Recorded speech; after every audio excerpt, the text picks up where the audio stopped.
एक सवाल आया है कि क्या जीवन को सच्चे रूप में जीने के लिए हमें दुनिया की अनासक्ति को समझना चाहिए?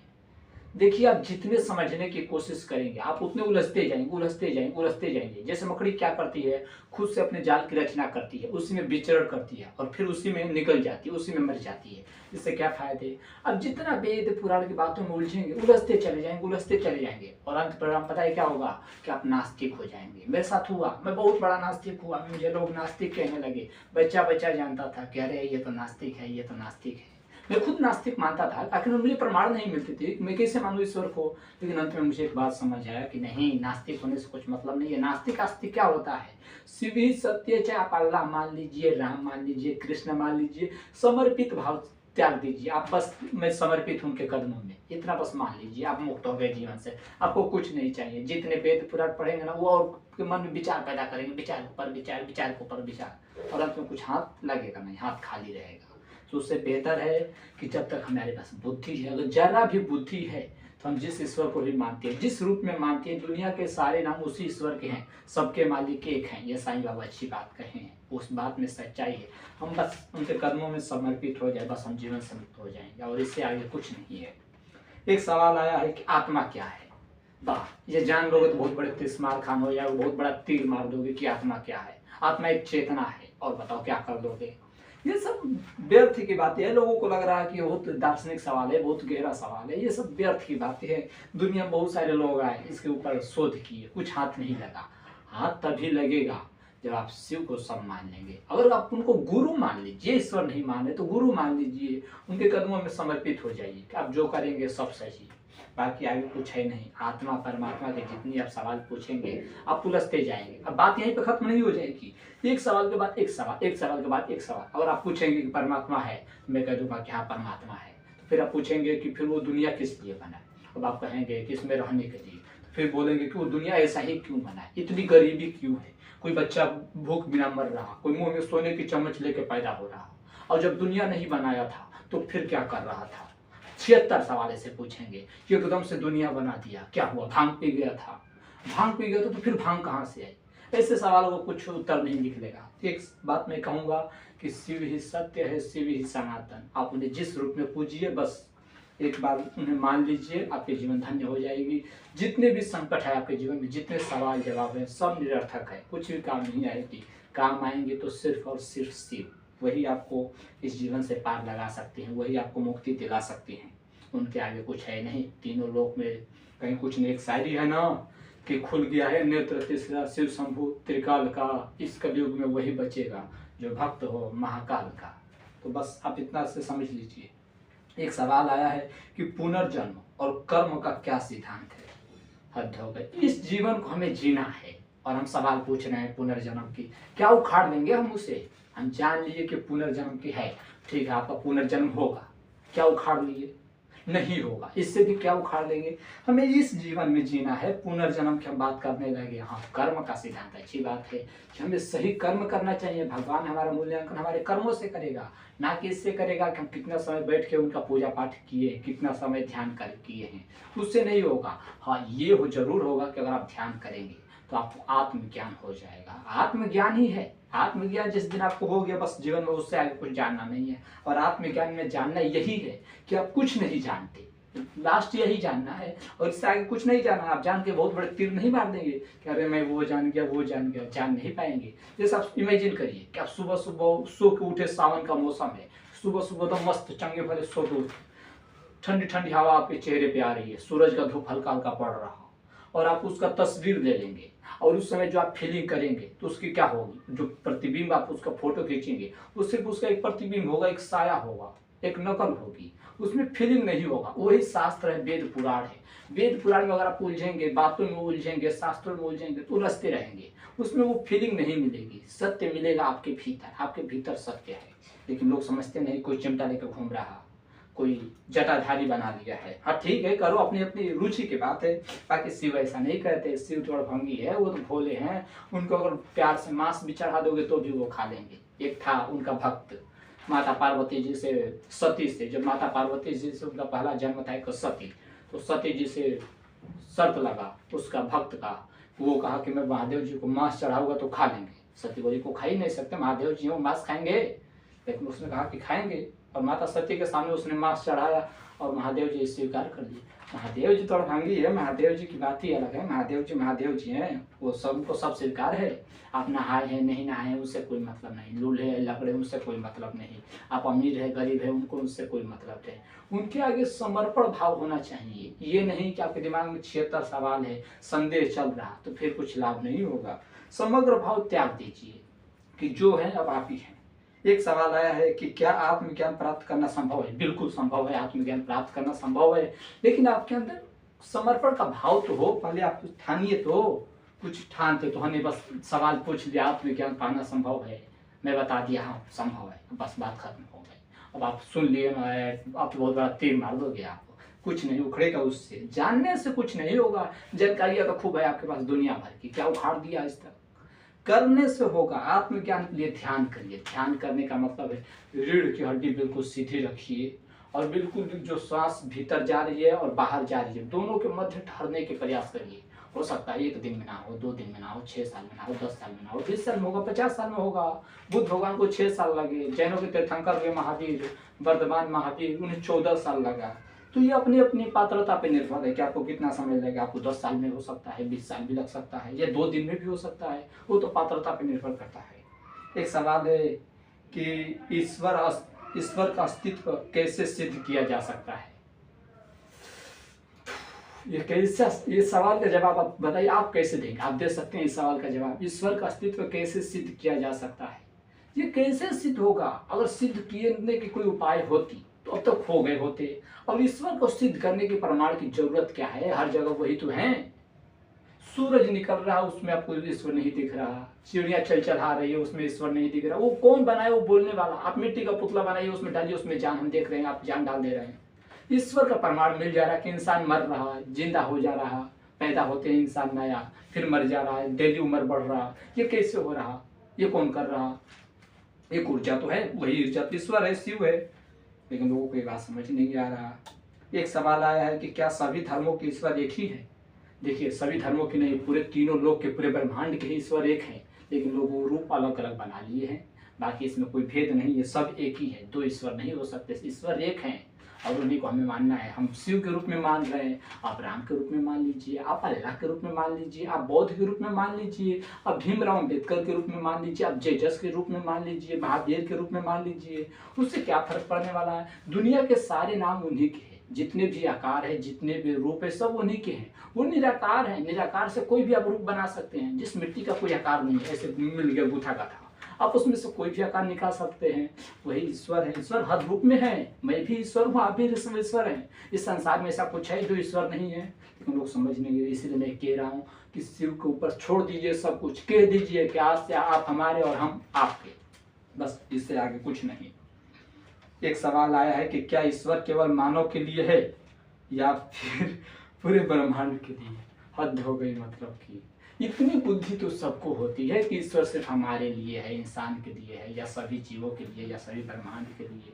ईश्वर है वो किसी को पक्षपात थोड़ी ना करेगा। हाँ, समग्र भाव होना चाहिए, समर्पण का भाव होना चाहिए, प्रेम होना चाहिए। ईश्वर का एक नाम भी पशुपतिनाथ है, पशुपतिनाथ है। तो आपको इससे भी समझ आना चाहिए कि समग्र ईश्वर है। लेकिन ये सवाल बचकाना है, लोगों को लग रहा है कि ये सवाल बहुत दार्शनिक है, बहुत गहरा सवाल है। ये सवाल गहरा नहीं है और ना ही थोड़ा भी महत्वपूर्ण है। ये सब व्यर्थ की बातें हैं, ये टाइम पास की बातें हैं। इससे कुछ प्रभाव नहीं पड़ने वाला, जीवन में क्रांति नहीं घटेगी इससे। एक सवाल आया है कि क्या भगवान हमारे कर्मों में हस्तक्षेप करते हैं? क्या जरूरत है हस्तक्षेप करने की?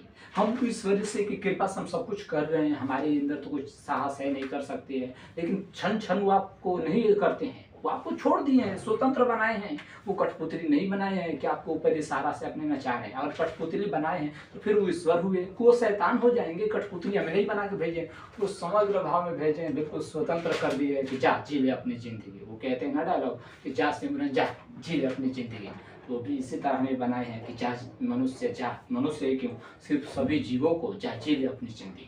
लेकिन लोग हस्तक्षेप करते हैं। भगवान क्यों करेंगे? वो पागल हैं, आपके कर्मों में हस्तक्षेप करेंगे, उन्हें कोई मतलब नहीं। हाँ, अगर आप अच्छा कर्म करेंगे तो आपका साथ जरूर देंगे, बुरे कर्म करेंगे तो दंड मिलेगा। हमारे देश में भी है, अगर आप अपने देश में किसी को हत्या करेंगे तो सरकार किस लिए बैठी है? आपको दंड देने के लिए। कि हम कोई बढ़िया काम करेंगे, देश का नाम ऊपर करेंगे, आपको गर्व होगा आपके ऊपर देश को, तो सरकार आपका साथ भी देगा, आपको बोनस देगा, आपको मेडल देगा, पद्मश्री देगा आपको। उसी प्रकार ईश्वर है। बाकी सवाल तो इतने आए हैं ना, तुम्हें पागल हो जाऊँ, सवाल से तो पूरे भरे हैं, सवाल इतने हैं ना तुम्हें पागल हो जाऊँ। 2-4 महीने अगर सवाल के जवाब दूँ तो भी बस की बात नहीं है कि खत्म हो जाए। तो कोशिश करते हैं, देखते हैं क्या क्या होता है इसमें। जो आ रहा है बता रहा। एक सवाल है कि क्या मानसिक शांति पाने के लिए किसी विशेष स्थान की आवश्यकता है? किसी की आवश्यकता नहीं और किसी स्थान की आवश्यकता नहीं। अब जहाँ पे है उसी में मान लीजिए कि शिव ही सब है, शिव हर जगह है, आपसे भिन्न नहीं है, शिव आपके साथ है, वो आपके भीतर है। अब बाहर कहाँ ढूंढ रहे? एक बात जान लीजिए, जैसे आप हैं वैसे ईश्वर भी है, इस बात को मान लीजिए, और शिव को गुरु भी मान लीजिए। वही आपको राह दिखाएंगे, वही आपको सही मार्ग पर ले जाएंगे। दूसरा जिससे मिलेंगे, जिस तथाकथित ब्राह्मण की बात सुनेंगे, महात्मा की बात सुनेंगे, वो आपको भटका देंगे, इतने गहन अंधकार में भटकाएंगे ना कि जहाँ पर रोशनी भी काम नहीं आएगी। इसलिए इन सब की बातों को छोड़ दीजिए। ईश्वर है या नहीं है? अरे ईश्वर नहीं, पागल हो, कौन चला रहा है इस संसार को? फिर ये संसार आप बना लोगे? इतने बड़े ब्रह्मांड बना लो। विज्ञान बनाने में तो हालत खराब हो गई, अभी इतनी थोड़ी बहुत विज्ञान बनाने में, चांद तक रॉकेट पहुंचाने में तो हालत खराब हो गया ज़्यादा, दुनिया की अफरा तफरी हो गई। और पूरे ब्रह्मांड को बनाने की बात कर लो कि अपने से बन जा रहा। विज्ञान अपने से नहीं बन पा रहा और ब्रह्मांड अपने से बन जाएगा। अरे कोई होगा, हमें मालूम नहीं, हमारी बुद्धि सीमित है। सोचिए, इतने बड़े ब्रह्मांड में हम एक छोटे से कण के, पृथ्वी के एक छोटे से भाग पे हैं, इतनी बड़ी जगह में, और उसमें हम कितने बड़े होंगे? इतने छोटे, और उसमें हम खूब बुद्धि लगा रहे हैं क्या अरे ईश्वर है, ये है, वो है। ईश्वर है, हमें दिख नहीं पा रहा, उसके लिए तो समर्पण का भाव चाहिए, प्रेम चाहिए। लेकिन लोगों को ये बात समझ नहीं आ रहा, लोग तो तिस्मार खान हो गए हैं, ऐसा लग रहा है कि उनके एकदम हमला ही कर देंगे, मिल जाएंगे तो क्या कहा ना, बलात्कार ही कर देंगे वो ईश्वर का। हद हो गई। मतलब कि एक सवाल आया है कि आत्मज्ञान और बोध का क्या अंतर है? कोई अंतर नहीं है। आत्मज्ञान जिसे हो गया वो बोध हो गया, उसको जिसको बोध हो गया वो आत्मज्ञान को उपलब्ध हो गया। बोध का अर्थ ही होता है साक्षी मात्र, दृष्टा, बस देखने वाला। बस वही आपको करना है। जिस दिन शिव में आप समर्पित हो जाएंगे उस दिन आप बोध हो जाएंगे। आप इतने मान लिए ना कि ये करने वाला मैं हूँ, वो करने वाला मैं हूँ, पाप करने वाला मैं हूँ, पुण्य करने वाला मैं हूँ, इसीलिए आप बंध चुके हैं, इसीलिए आपको दुख की अनुभूति होती है। लेकिन जब सब कुछ आप त्याग देंगे कि मैं कुछ करने वाला नहीं हूँ, जो करने वाला है शिव करने वाला है, तो फिर तो मेरी कुछ बात ही नहीं आती बीच में। लेकिन लोगों को ये बात समझ ही नहीं आ रहा। लोग तो अपने को ही बहुत बड़ा तुर्रम खान समझ रहे हैं। एक सवाल आया कि क्या जीवन में कभी भी पूर्ण शांति प्राप्त की जा सकती है? अभी और इसी वक्त प्राप्त की जा सकती है, किसी समय में नहीं की जा सकती है, किसी भूत में भविष्य में नहीं की जा सकती है। इसी क्षण और अब भी आत्म शांति प्राप्त की जा सकती है। अब किस दुनिया में जी रहे हैं खुद हो गए। मतलब कि अब क्यों नहीं मान रहे ईश्वर को? आज नहीं तो कल आपको मानना पड़ेगा। मत मानिए, मैं क्या कर सकता हूँ, मैं आपके लिए जबरदस्ती थोड़ी ना करूँगा। बाकी सवाल तो ऐसे ऐसे देखते हैं क्या है। क्या आत्मा का मार्गदर्शन किसी और द्वारा किया जा सके? क्या आत्मा का मार्गदर्शन किसी और द्वारा किया जा सकता है? मैं पागल हो जाऊंगा। क्या आत्मा का मार्गदर्शन किसी और के द्वारा किया जा सकता है? हाँ, गुरु हो सकता है जो आपको राह दिखा देगा, लेकिन चलना आपको खुद को पड़ेगा, कोई और नहीं चलेगा। आप किसी दूसरे के आंख से देख सकते हैं? नहीं देख सकते। दूसरे के पैर से चल सकते हैं? नहीं चल सकते। तो आपको खुद आत्मज्ञान प्राप्त करना होगा। कोई आपका सहायता नहीं करेगा, मार्ग जरूर दिखा देगा। और आज के जीवन में तो कोई गुरु है ही नहीं, उन्हें खुद ज्ञान नहीं, वो आपको क्या ज्ञान देंगे? शिव में लीन हो जाइए, शिव को सम्मान लीजिए, वैराग्य अपना लीजिए। वैराग्य ये मतलब घर घर छोड़ के जंगल चले जाइए मत करिएगा। आप जहाँ पे है स्थिति बोध साध लीजिएगा, मैं कुछ करने वाला नहीं हूँ, बस जो करने वाले शिव करने वाले हैं। जो भी पाप पुण्य मिले उन पर अर्पित कर दीजिए कि अब आप ही के लिए है। पाप किया तो भी आप लेंगे, पुण्य करूंगा तो भी आप लेंगे, मैं कुछ लेने देने वाला हूँ नहीं। बस आप जीवन में मुक्त हो गए, मोक्ष को प्राप्त हो गया।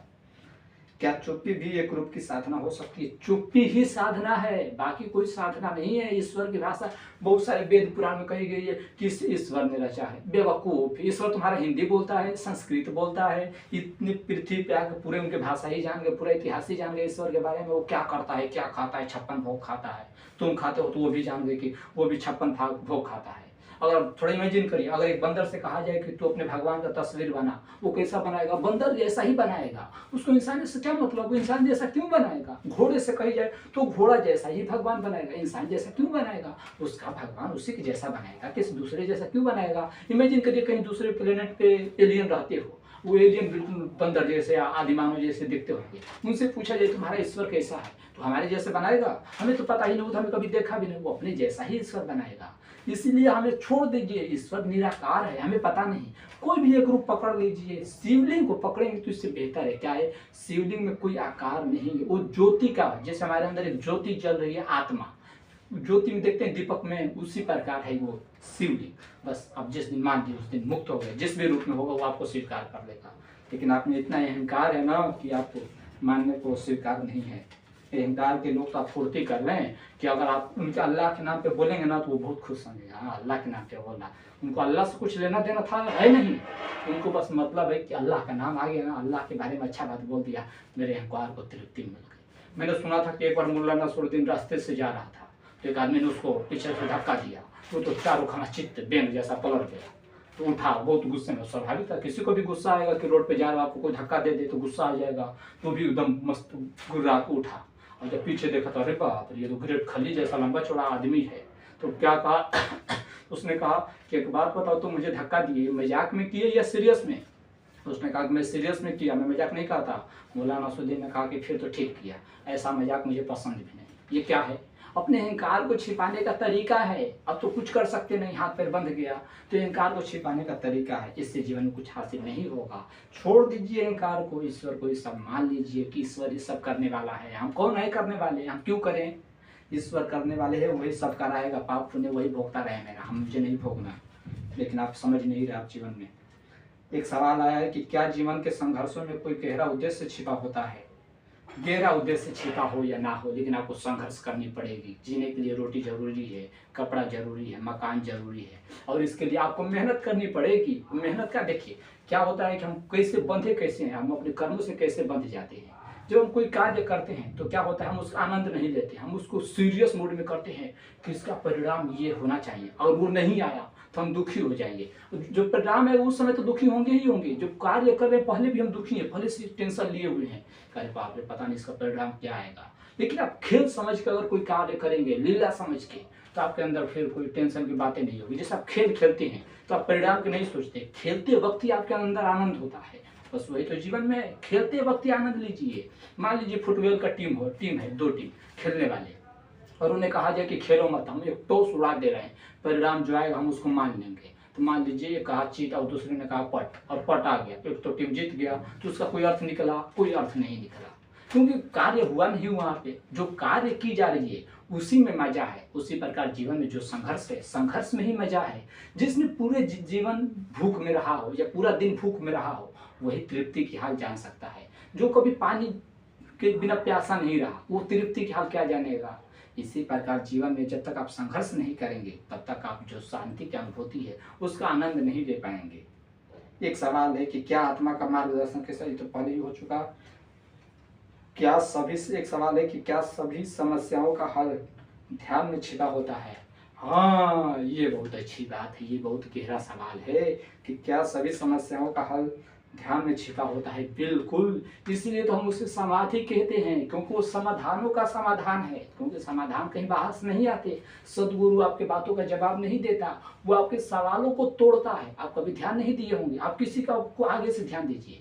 जब भी किसी गुरु से सवाल पूछी जाती है तो जवाब नहीं देता है, उस सवाल को पकड़ेगा और उसको समझाएगा कि आपका सवाल क्या है, और उसी में उत्तर है। इसीलिए हम उसको समाधि कहते हैं। जो ध्यान में जाके उत्तर निकलेगा उसी में उत्तर है। हमारे प्रश्नों में ही उत्तर होती है। हम सुने जरूर हैं कि प्रश्न में उत्तर होती है, लेकिन हम कभी समझ नहीं पाते। हम प्रश्न को अगर ठीक से समझ लेंगे तो उत्तर मिल जाएगा। यहाँ पे पूछा गया है कि क्या सभी समस्याओं का हल ध्यान में छिपा होता है। पहले ही बता दिया गया है कि ध्यान में छिपा होता है, लेकिन आप फिर भी एक पहले ही क्वेश्चन मार्क डाल दिए कि क्या सभी समस्याओं का समाधान ध्यान में छिपा होता है। अंत में कही गई है कि ध्यान में छिपा होता है, लेकिन आप समझ नहीं पा रहे हैं। इसीलिए हम उसको समाधि कहते हैं। ध्यान में क्यों मिला है? हमारे मान लीजिए हर समस्या का समाधान ध्यान में क्यों है। आप इसको ऐसे समझिए कि आपकी आत्मा तो अमर है, तीनों लोक में घूमी हुई है, तो नरक स्वर्ग धरती लोग सब जगह गई है, लेकिन इस धरती पे आके हम दोनों जगह की बातें भूल गए हैं। आत्मा हमारे वो तो घूमी है, तो अगर हम उसको सही सवाल दे के पूछेंगे कि बताओ तुम कौन हो, कहाँ कहाँ घूमे थे, तो एक दिन वो जब स्थिर होगा तो बता देगा ये यहाँ पे। और जिस दिन वो आपको घटना याद आएगी, जिस दिन आपको लगा अनुभूति होगी, और भी यार ये तो मैं यहाँ पे हूँ, वहाँ पे था मैं पहले, जन्म से पहले। बस आत्मज्ञान को प्राप्त हो गई, वही तो है बोध। बस आप साक्षी भाव साध लीजिए। एक सवाल आया है कि क्या क्रोध और अहंकार एक ही सिक्के के दो पहलू हैं? क्या करेंगे आप जान के? हमें बोल दिया कि हाँ, क्रोध और अहंकार दोनों एक ही सिक्के के पहलू है। इससे क्या उखाड़ लेंगे आप? क्या कर लेंगे जीवन में? कुछ नहीं होगा। जहाँ पे है वहीं पे रहेंगे। इन सब बातों का कोई अर्थ नहीं बना, लोग समझ नहीं रहे। आप शिव को मान लीजिए, शिव को ही जान लीजिए कि शिव ही सब हैं। जिस दिन आप ये मान लेंगे उस दिन आप मुक्त हो गए। आप लेकिन समझ नहीं पा रहे। आप अपने कोई बहुत बड़ा तुर्रम खान, तिस्मार खान समझ रहे हैं। शिव को जिस दिन मान लेंगे उस दिन आप जीवन से मुक्त हो जाएंगे। इसके अलावा कोई दूसरा उपाय नहीं है। क्या मनुष्य को अपने भीतर की आवाज़ पे सुनना चाहिए? बिल्कुल सुनना चाहिए, अपने भीतर की आवाज़ को ही सुनना चाहिए। लेकिन बाहर की भी आवाज़ सुननी चाहिए, नहीं तो इतने महान पुरुष है फिर तो उनकी बातें व्यर्थ है। स्वामी विवेकानंद है, वो इतनी भाषण दिए, अगर हम उनकी बात नहीं सुनेंगे तो फिर तो वो पागल थे। कितने वर्षों तक ज्ञान देते रहे। क्या आत्मा की अवस्था केवल शांति है या उसमें और भी गुण होते हैं? आत्मा की अवस्था बिल्कुल शांति है, उसमें कोई गुण नहीं है। गुण मनुष्य के शरीर में गुण होता है, आत्मा का कोई गुण नहीं है। आत्मा तो निर्गुण है, ना निराकार है। निर्गुण है, निराकार है, उसका कोई आकार नहीं है, उसमें कोई गुण नहीं है। जैसे पानी का कोई रंग नहीं है, जिस रंग में डाल देंगे वो ढल जाएगा। आत्मा आपके शरीर में आया, उसको डांस सिखा देंगे तो वो डांस सीख जाएगा। चप्पल जूता सीने से सिखा देंगे तो चप्पल जूता में मोची बेहतर बन जाएगा। नाई बढ़िया बना देंगे तो नाई बेहतर बन जाएगा। वो तो आपके ऊपर है, जैसे उसके रंग में ढाल दीजिए वो ढल जाएगा। आत्मा को कोई अपना वो नहीं होता। आत्मा तो शुद्ध है, एकदम बिल्कुल प्योर है, पानी की तरह। आंतरिक शक्ति और बाहरी शक्ति में क्या अंतर है? आंतरिक शक्ति हमारे अंदर की शक्ति है और बाहरी शक्ति बाहर की शक्ति है। और आंतरिक शक्ति ही शिव है, जो हमारे भीतर बैठा है ना, परमात्मा, वही शिव है। लेकिन आप ये बात कब समझेंगे? मुझे समझ ही नहीं आ रहा। लोग मुझसे विवाद कर रहे हैं आज के समय में। मुझे बहुत सारे सवाल आ रहे हैं ना भाई, क्या आप देखे हो ईश्वर को? आप शिव को देखे हो? हाँ मैं देखा हूँ। और बताओ क्या कह रहे हो तुम? अब तुम्हारे पास कोई जवाब? मैं जब बोल रहा हूँ हाँ देखा हूँ और कोई जवाब है तुम्हारे? बेवकूफ़ी वाली बात। देखो, जिसको नहीं देखे उसको नहीं मानोगे फिर। देखिए, विवाद से किसी बात का उत्तर नहीं निकलता। तर्क करके आप किसी बात का उत्तर नहीं निकाल सकते। नास्तिक बनने के लोग तो कर रहे हैं, प्रक्रिया चला दी है। मैं तो नास्तिक हो गया। नास्तिक ऐसे नहीं बनी जाती है। वास्तव में जो नास्तिक होता है वही एक दिन नास्तिक हो जाएगा। क्योंकि नास्तिकता जो चरण नीचे गिरेगा वही समझेगा अरे मैं पूरा नीचे आ गया लेकिन हाथ कुछ लगा नहीं। अब एक बार ऊपर जाते हैं वही ऊपर की हाल समझेगा कि ऊपर जो बीच में है ना वो तो कुछ समझेगा नहीं, कहेगा अरे ना नीचे कुछ है ना ऊपर कुछ है, मैं तो बीच में मस्त हूँ। और वो जी रहा, मस्त आ रहा, खा रहा, मस्त जीवन गुजार रहा, लेकिन उसके जीवन में हाथ में कुछ लगेगा नहीं। जिस दिन मृत्यु पीछा करेगी, मृत्यु आवाज़ देगी ना, उस दिन उसको एहसास होगा। एक बात जान लीजिए, हमारा शरीर क्या है? एक किराएदार के रूप में है, एक घर है। मालिक का जिस दिन आवाज़ आएगा उस दिन घर खाली करना पड़ेगा। लेकिन लोग समझ पा नहीं रहे इस बात को। मैं किस भाषा में समझाऊं, मेरे पास शब्द कम है। क्या जीवन के सभी सवालों का उत्तर मिलेगा? अरे भाई, जीवन के सभी सवालों का उत्तर मिलेगा। क्या करोगे तुम? 1 लाख सवाल लेके आ जाओगे, क्या कर लोगे उससे? बुद्धि बहुत विकसित कर लोगे, बुद्धि में भर लोगे, उससे होगा क्या? जीवन में क्या उखाड़ लोगे उससे? कुछ नहीं उखड़ेगा। इसीलिए तर्क वितर्क छोड़ दीजिए, समर्पण का भाव अपना लीजिए। विज्ञान मत बनिए। विज्ञान क्या करता है? विज्ञान से पूछा जाए ना कि अगर फूल में खूबसूरती क्या है, तो क्या करेगा? तुरंत फूल पे आक्रमण कर देगा, उसका बलात्कार कर देगा, पंखुड़ियों को काट देगा, एक एक पंखुड़ियों को काट देगा। लेकिन वो जानेगा नहीं कि जैसे वो फूल को काट दिया वैसे ही सौंदर्य तिरोहित हो गया, खो गया। सौंदर्य तो समग्र भाव में था, एकता में था। ये तो हम उसमें प्यार करके ही जान सकते हैं, सुगंध का मजा लेके जान सकते हैं। उसको काट देंगे तो उसमें ना खुशबू रहेगा ना सौंदर्य रहेगा। और इसी प्रकार ये लोग कर रहे हैं कि ईश्वर है, ईश्वर कहाँ है, किस लोक में है? ये जाएंगे वहाँ पे, रॉकेट लेके जाओगे है ना ईश्वर से मिलने। ईश्वर से मिलने जाएंगे। हद हो गई मतलब कि लोगों की बात की।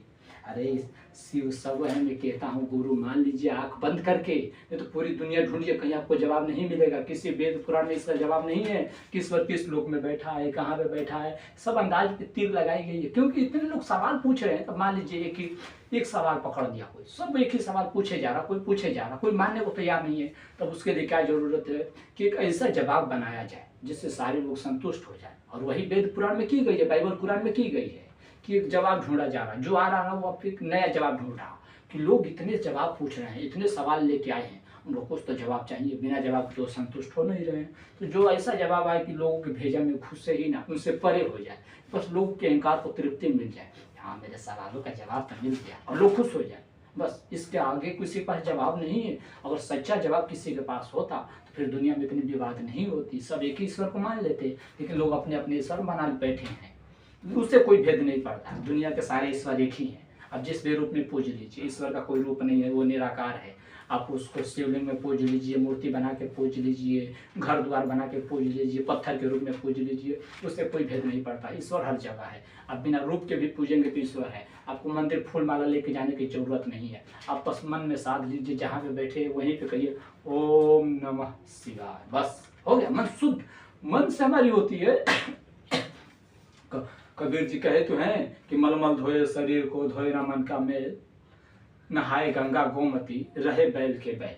गंगा जमुना नहाने वाले तो खूब नहा लिए, लेकिन मन को कभी साफ नहीं कर पाए। और जो मन को साफ नहीं करेगा वो क्या रहेगा? बैल रहेगा। क्योंकि मन से होता है। शरीर आज साफ करेंगे कल गंदा हो जाएगा, मन शरीर आज साफ करेंगे कल गंदा हो जाएगा। तो उससे जीवन में रूपांतरित हुआ, कुछ कुछ बदलाव आया नहीं आया। ईश्वर की बात रही तो देखिए, ईश्वर को वही बता सकता है जिसके पास आंखें हो। जैसे कि एक हाथी है और हाथी के बारे में पूछा जाए कि हाथी कैसा है, और 5 अंधे जाए देखने, तो एक सूंड पकड़ेगा तो कहेगा अरे बाप ये तो अजगर जैसा है। दूसरा पूंछ पकड़ देगा, कहेगा नहीं ये तो रस्सी जैसा है। तीसरे उसका पैर पकड़ देगा, कहेगा ये तो खंभा है। चौथा उसके पेट को पकड़ देगा, कहेगा नहीं ये बहुत भारी भरकम दीवार है।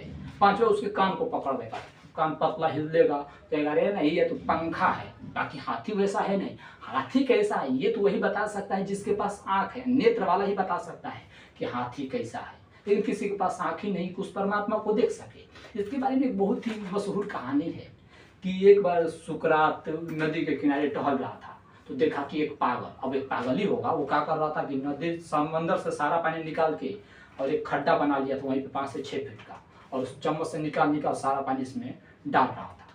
तो सुकरात से देखा नहीं जा रहा था। सुबह से तो शाम हो गई, वो बोल नहीं रहा था कि किसी काम में टांग क्यों लड़ाए, वो उल्टा जवाब दे देगा। लेकिन जब रहा नहीं गया, सुबह से शाम हो गई, तो जाकर उससे कहा, स्वाभाविक है किसी को भी रहा नहीं जाएगा कि समंदर का पानी चम्मच से निकाल के खड्डे में डाल रहे, इससे क्या साबित करना चाहता है। तो सुकरात ने जाके कहा कि भाई ये बताओ ये क्या कर रहे हो तुम, समंदर का पानी चम्मच से इसमें डाल रहे हो। उसने कहा कि मैं समंदर के सारे पानी इस खड्डे में डालना चाहता हूँ। सुकरात ने कहा कि देखो तुम क्या, तुम्हारे 70 पीढ़ियां भी अगर ये काम करे, तुम्हारे सारे खानदान आके एक साथ काम करे, तो भी इस काम को अंजाम नहीं दे सकते। समंदर के सारे पानी को इस खड्डे में नहीं डाल सकते। उसने कहा कि नहीं डाल सकते, यही तो मैं भी कह रहा हूँ कि तुम परमात्मा के बारे में सुबह से सोच रहे हो, ये मुझे पता है। और जब ये समंदर इस खड्डे में नहीं आ सकता, जब ये खड्डा तो तुम्हारी बुद्धि से बड़ा है, और परमात्मा इस सागर से बहुत विशाल है, तो तुम्हारी बुद्धि में कैसे आएगा? बुद्धि तो तुम्हारे इससे छोटा है, और इस खड्डे में समंदर नहीं आएगा, और तुम्हारी बुद्धि में परमात्मा आ जाएगा। हद हो गई। मतलब समझ आ गया, अरे वाह यार ये। अब सोचो वो जो बताने वाला इंसान होगा वो कौन होगा? तो जरूर पहुंचा हुआ कोई फकीर होगा। हमारे और आपके बुद्धि में तो नहीं आएगा ये बात, लेकिन लोग समझ नहीं है। ईश्वर हर जगह है, मान लीजिए, बुद्धि में नहीं आएगा आपको। बुद्धि से तो तर्क वितर्क हो सकते हैं, सवाल जवाब हो सकते हैं, हम ईश्वर को नहीं जान सकते। लेकिन लोगों को समझाया कैसे जाए इस बात को? क्या ध्यान में मन को नियंत्रित करना संभव है? बिल्कुल, ध्यान उसी के लिए तो है। चित्त की वृत्तियों का नाश ही तो ध्यान है। हमारे चित्त में जितनी वृत्तियां उठ रही है ना, फालतू फालतू, कभी भविष्य की, कभी अतीत की, जो घटना हो चुका उसका, उसी को नाश करने की। हमारा मन क्या है? एक दर्पण की तरह है, जिसपे विचारों और इच्छाओं की धूल जमा हो जाती है, और इसी धूल को साफ करने की प्रक्रिया ही ध्यान कहलाती है। जिस दिन आप इस बात को समझ जाएंगे कि बात पे ये सूत्र क्या कह रहा, उस दिन आप मुक्त हो गए। अब ये विचार इतने चल रहे हैं ना माइंड में, विचार से ही हमें छुटकारा पाना है। जिस दिन आप अपने विचारों से छुटकारा पा लिए, उस दिन आप मुक्त हो गए। विचार से ही मुक्ति पाना है, लेकिन आप समझ नहीं रहे। अब तो और विचार ला रहे हैं, कभी शास्त्र पढ़। शास्त्र पढ़ना अच्छी बात है, शास्त्र इसलिए मत पढ़िए कि उससे आपको ज्ञान हो जाएगा, जानकारी हो जाएगी। ज्ञान और जानकारी में बहुत भेद है। जानकारी तो हो गई कि दुनिया भर की जानकारी आप लपेट लिए अपने दिमाग में, लेकिन जो ज्ञान है, शुद्ध ज्ञान है, वो तो आत्मज्ञान है। और आत्मज्ञान शास्त्रों में नहीं मिलेगा। शास्त्रों में अगर ज्ञान होता तो पूरी दुनिया आत्मज्ञान नहीं हो जाती, पढ़ना ही तो है मात्र। लेकिन नहीं, वो तो आपके भीतर है आत्मज्ञान। लेकिन लोगों को ये बात समझ नहीं आ रहा। खैर, आज के लिए आज इतना वीडियो समाप्त करते हैं, फिर कल देखेंगे। अगर आपका कोई सवाल हो तो कमेंट बॉक्स में जरूर बताएं। धन्यवाद।